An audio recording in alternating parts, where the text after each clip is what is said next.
중심으로 생각할 수밖에 없죠. 내가 기분이 좋으면 상대도 기분 좋을 것 같고요. 내가 좀 우울하면은 상대도 그럴 것 같습니다. 근데 남이 그렇습니까? 어디? 상대방 마음은 모르는 거죠. 근데 이 시간 함께 하시면은 상대방 마음도 아실 수 있습니다. 알쏭달쏭 심리학. 오늘도 심리학자 정혜인 교수와 함께합니다. 나와 계시죠? 네, 안녕하세요. 정혜인입니다. 계시는 곳의 날씨는 어떻습니까?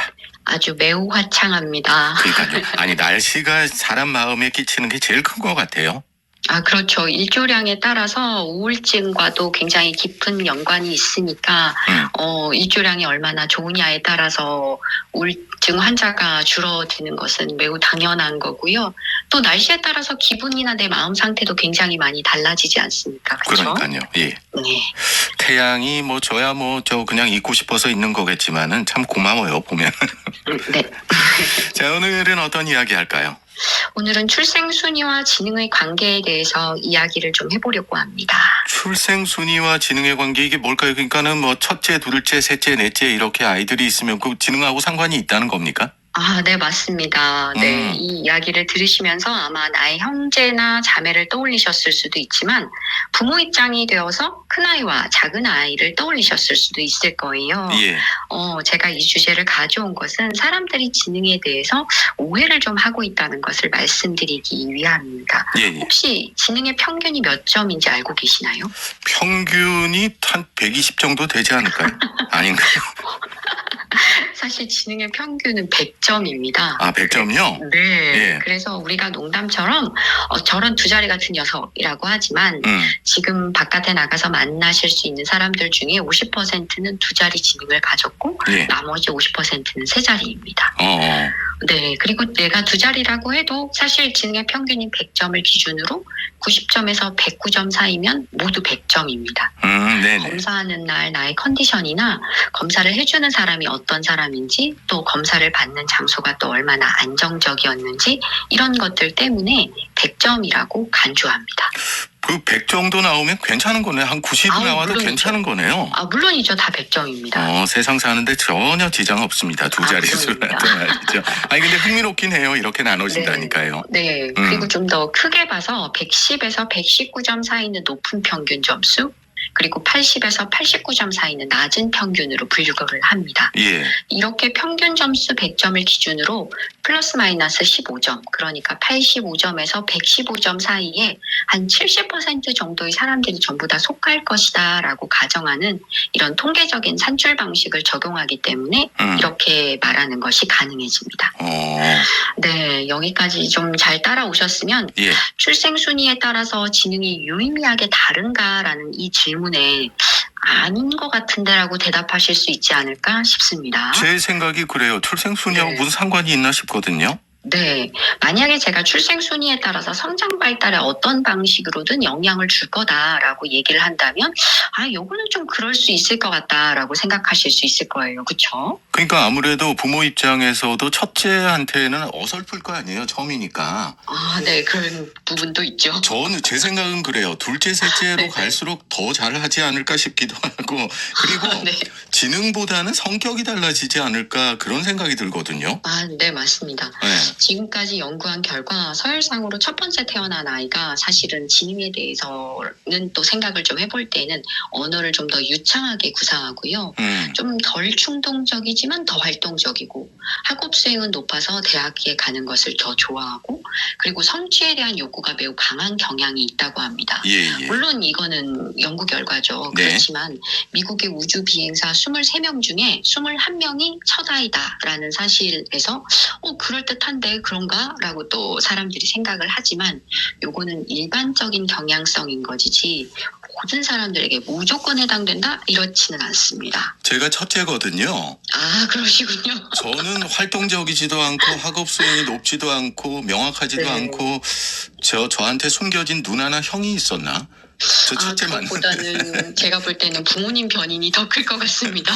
아니 근데 이게 일반적이지는 않은 거잖아요. 그렇죠. 예. 이걸 또 한번 좀 더 잘 생각해 보면 사실 틀린 것도 아니거든요. 이런 일반적인 것들이. 왜냐하면 어떤 남녀가 사랑을 해서 결혼을 하고 그 집에 첫 아이가 태어나면 굉장히 소중할 거예요. 그렇죠? 예, 예. 그러니까 아마 집안의 모든 사람들로부터 어른들로부터 사랑받게 될 거예요. 근데 사실 어른들은 애들보다는 훨씬 명확하고 똑똑한 언어를 구사하기 때문에 그 명확하고 똑똑한 들이 이 언어를 구사하면서 아이에게 다가갈 거예요. 예. 그러니까 말문을 열고 의사소통하는 주된 대상자를, 그러니까 이 어른인 첫째 아이들은 당연히 이 언어가 훨씬 더 똑똑하고 훨씬 더 유창해지는 게 사실상 매우 당연하다라는 거죠.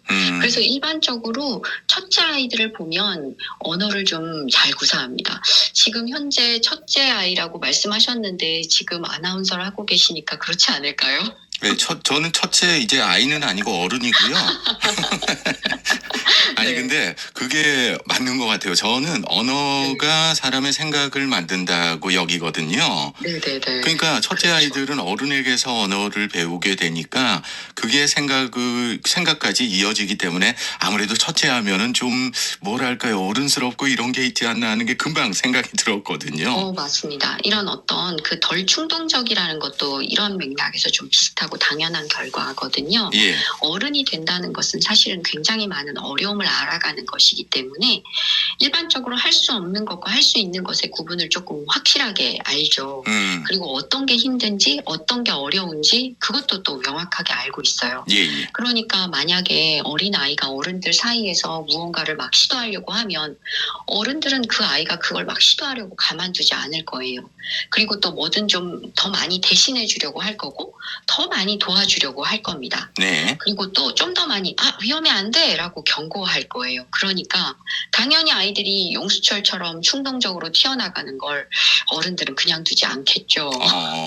맞아요. 첫째한테는 온갖 정성이 다 들어가잖아요. 조금만 해도 다칠까 봐서 그러고 하다 보니까 아이가 덜 충동적으로 되는 거는 어찌 보면 당연한 거겠습니다.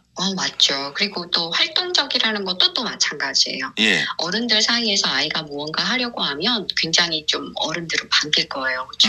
해보라 그러죠. 그렇죠. 네. 그러니까 그러면 애들은 좀 더 자신의 몸을 많이 움직일 테고 더 많은 예쁜 짓들을 할 거예요. 마치 강아지가 주인을 위해서 막 애교를 부리면서 주인을 맴도는 장면과도 특별히 다르지 않을 것 같습니다.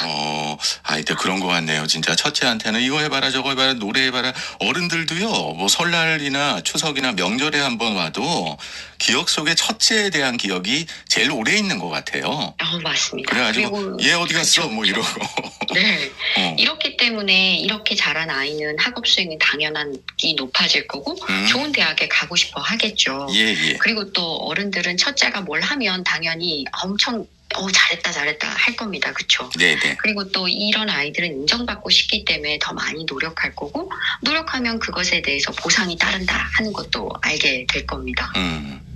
그런 이유는 없을까요? 우리가 전통적으로 장자 상속이랄지 장자한테 뭘 준다든지 하다 보니까 어른들 네. 입장에서는 장자가 더 소중한 거 그래서 더 잘해주고 뭐 한국이나 동양 문화권에서 당연히 있을 법한 일이에요. 그래서 아니 저기 유럽에서도요. 네네네네. 그 중세 근대까지만 해도 장자가 모든 걸 가져가고 물론이죠. 예, 근데 그랬다고 이제 제가 하더라고요. 말씀드리는 것에 이 당연하게 있을 법한이라고 표현을 했던 건 예. 다문화 가정들 중에 베트남이 네. 가장 이렇게 한국 문화랑 섞이기 비슷하죠. 가장 쉽죠. 그 예. 이유는 뭐냐면 이 한국의 문화의 그런 부분과 베트남의 문화의 부분이 되게 유사하기 때문이거든요.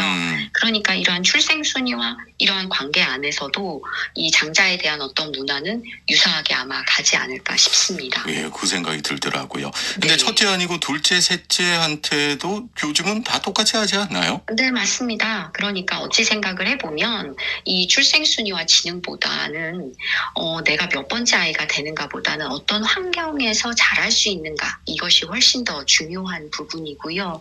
제가 오늘 이 주제를 가지고 온 것도 사실 좀 더 적절한 환경을 형성하는 거 그리고 그 환경 속에서 좀 더 지속적으로 긍정적인 기여를 하는 거 이런 부분들이 더 중요하기 때문에 제가 오늘 이 주제를 가져왔습니다. 그럼요. 그래야 되겠죠. 재밌을 것 같아요. 근데 우리 저기 맘카페 같은 데서는 이런 이야기들을 하시나 봐요. 굉장히 많이 하고 있습니다. 예, 어떻게 출생 해야지. 순위하고. 네네네. 어. 그래서 그런 부분들이 좀 재미있는 부분이어서 제가 그거는 중요하지 않다라는 이야기를 더 많이 드리고 싶습니다. 그러게 저도 마찬가지입니다. 네네. 아니 근데 그 가정도 그렇겠습니다만은 국가에서 해야 되는 시스템, 복지라든가 교육 시스템도 있고 사회가 해야 될 영역도 있고 이런 것도 중요하지 않나요?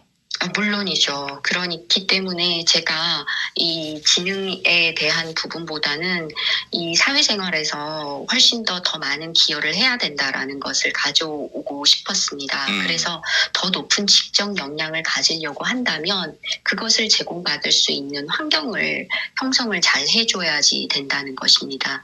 또한 부모가 양육 과정에서 얼마나 건강성을 지니느냐 이것들이 굉장히 중요한 부분입니다. 옛날에 그 자식들 많을 때는 첫째가 막내는 뭐 거의 엄마처럼 업고 키우고 그러잖아요. 근데- 그러면 제가 이쯤에서 제가 그럼 이렇게 한번 말씀드려 볼게요. 예. 가장 적합한 터울이 몇 그러니까. 살인지 알려드리면 혹시 자녀 계획에 변동이 생기실까요? 3살 아니에요? 그렇지 않고 4살입니다. 왜냐하면 4살이요? 4살은 발달 단계가 전혀 겹치지가 않습니다. 그러니까 네네. 만약에 뭐 큰아이가 종이에다 글씨를 쓸 때 4살 정도 차이가 나면 종이에 대해 관심을 보이지 않거든요. 그러니까 네, 언니 오빠의 이 책을 찢을 일도 공책을 찢을 일도 없습니다. 4살 터울이 제일 좋군요. 네, 그렇지만 엄마가 양육하기에 가장 좋은 환경은 사실 2살이에요. 조금씩 양보하면서 친구처럼 잘 지내도록 줄 수 있으니까요. 하지만 이것 또한 신의 영역이니까 인간이 마음대로 할 수 있는 것은 아닌 것 같습니다. 한 가지는 정확하게 알고 있습니다. 4살 차이는 궁합도 안 본다는 말은 있습니다. 네, 알겠습니다.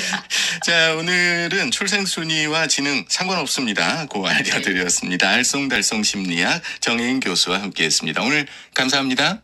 네, 감사합니다.